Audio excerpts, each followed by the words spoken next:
a gente deve criminalizar o divórcio ou não? E para quem não assistiu a live de quarta-feira, esse tema surgiu exatamente com o Raul, que ele trouxe um ponto sobre a família na última live. E aí, Arthur, até para a gente entrar nesse assunto, se você puder dar uma introdução e a gente começar o bate-papo aí. Na verdade, eu queria que o Raul desse a introdução, até para eu entender como ele que sugeriu isso. Eu queria até ouvir ele, entender a opinião dele, e aí depois eu fazer minhas considerações. Esse é realmente um tema que eu gosto bastante.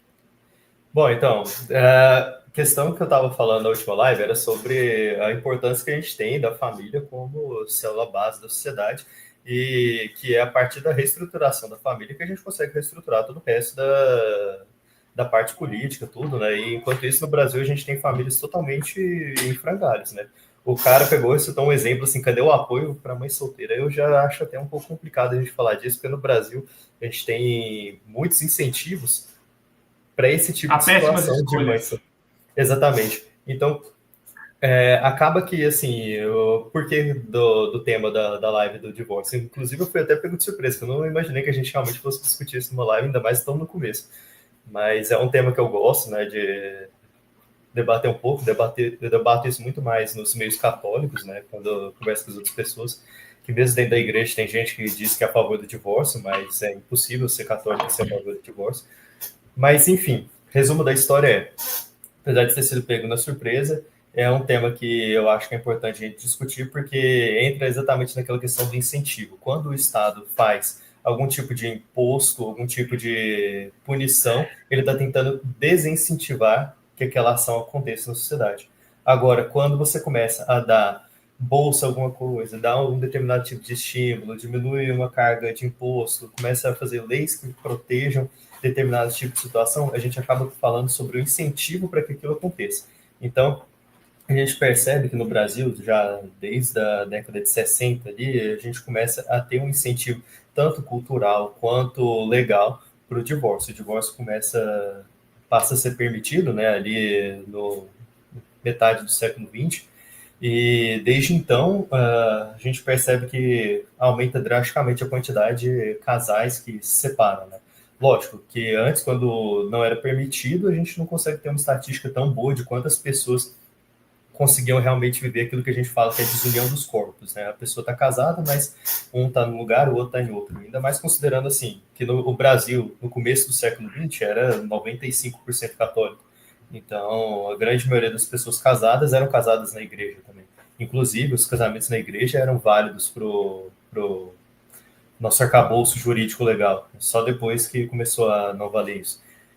Mas enfim, a necessidade do tema que eu coloco é porque quando a gente começa, primeiro, liberando o divórcio e depois começando a criar diversos incentivos que facilitam com que esse divórcio aconteça e que incentivam que esse divórcio aconteça, dando muitas vezes uma renda maior para pessoas, 95%, 99% das vezes a mulher, quando você começa a ter todos esses tipos de arcabouços para defender o divórcio, a gente acaba vendo o que acontece no Brasil hoje.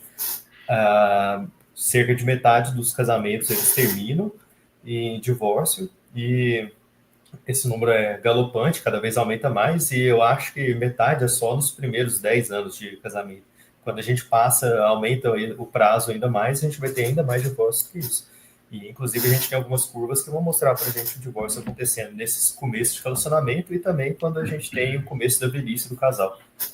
Então, enfim, já falei demais e Sobre Arthur. o tempo, eu estava vendo uma pesquisa, hoje que eu estava pesquisando um pouco mais sobre esse assunto, que antes a taxa, o tempo médio de um casamento, duração do casamento no Brasil era de 16 anos, e agora caiu para 13 anos, né? Então, o tempo médio de casamento diminuiu, e eu fiz umas outras pesquisas também, até para entender, por exemplo, a questão do impacto do divórcio na vida da família ali, dos membros da família e também como isso impacta na sociedade, né? E um dos pontos, dos artigos que eu achei bem interessante, eu vou até compartilhar aqui com o pessoal para ler rapidamente, só um trecho.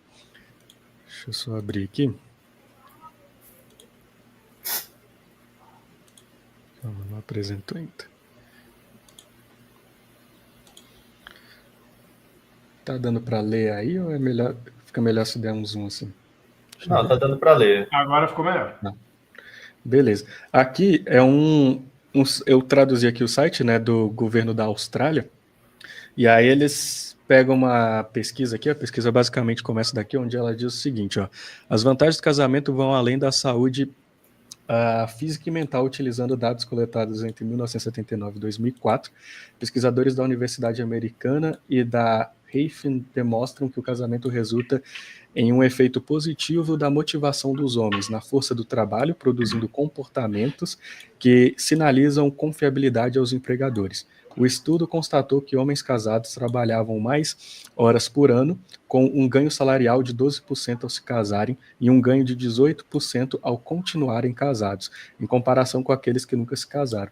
Então, esse primeiro parágrafo aqui eu já acho interessante, que ele já traz um ponto que, assim, o cara que é casado, ele trabalha mais do que o que não é casado e gera mais confiança também para o empregador, né? E isso é algo que, assim, no Brasil hoje, os empregadores geralmente não têm tanta confiança em contratar, e a gente vê, assim, muitos homens que estão dependendo, principalmente se a gente for para o norte do país, nordeste também, que depende de Bolsa Família, não trabalha, não provê absolutamente nada, a única fonte de renda é a esmola ali que o governo traz, né? Então isso aqui eu já achei... Pode falar. Os que não dependem de Bolsa Família, isso aqui tem muitos que moram com os pais, tá? Marmanjão, velho, aí já com 30 e tantos, 40 e poucos anos de idade. E um ponto importante de destacar, que você falou mais dessa questão financeira, mas ele coloca ali, além das vantagens de saúde física e mental. Daqui a pouco eu vou entrar nesse ponto aí mais a fundo. Sim, sim.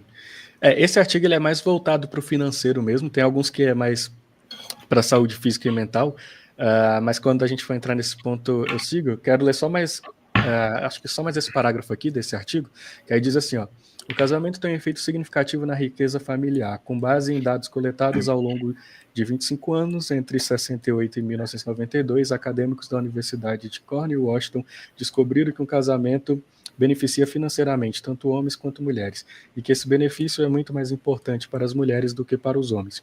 O estudo revelou que o casamento no início da idade adulta dobra as chances de riqueza. Para indivíduos mais velhos, o casamento conferiu uma vantagem ainda mais pronunciada. Um estudo de 15 anos com 9 mil pessoas nos Estados Unidos descobriu que aqueles que se casaram e permanecem casados acumulam quase o dobro de patrimônio líquido daqueles que permanecem solteiros. De acordo com um estudo, adultos solteiros sofrem uma redução de 63% na riqueza total em relação àqueles que são casados. Aí que depois eu vou trazer uma série de dados, mas um ponto que eu quero trazer para a discussão nossa aqui é o seguinte, por exemplo, a gente vê a esquerda aqui no Brasil falando muito que, principalmente nesses últimos meses, tem que taxar o rico, porque o rico paga pouco imposto, o pobre paga muito, e etc. O problema são os ricos, a gente tem que diminuir, o Brasil é um país muito desigual, e é mesmo, mas aí eles querem diminuir a desigualdade, taxando o rico e dando mais benefício para o pobre que não trabalha e que não produz absolutamente nada. Só que um ponto que eu vejo aqui, que aí entra em contraponto a tudo isso que a esquerda fala, ao mesmo tempo, ela incentiva uma vida muito promíscua, né?